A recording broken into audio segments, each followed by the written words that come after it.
Oggi andremo a vedere come faccio io le penne in legno. Una è questa, una è questa.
Ora andiamo a montare la nostra penna.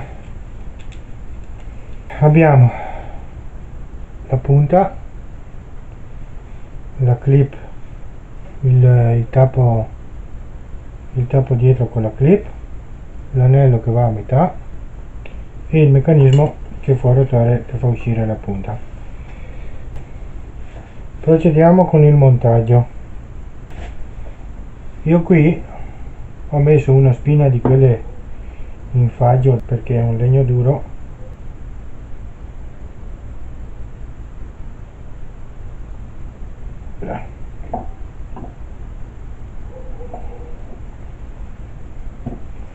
E il primo pezzo è andato. Mettiamo la punta, sempre con lo stesso metodo.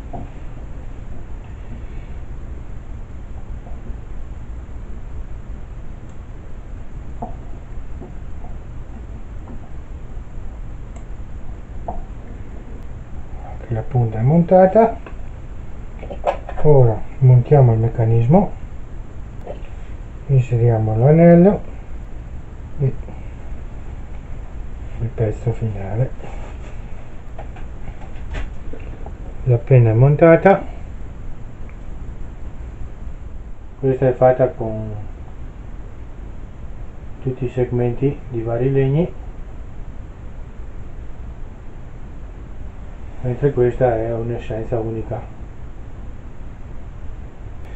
Bene, commentate sotto, ditemi se vi è piaciuto, ditemi quale delle due preferite, vediamo se riesco a farvele vedere bene così. Questa qui è quella segmentata, questa è quella tutta. Ci vediamo la settimana prossima, ciao!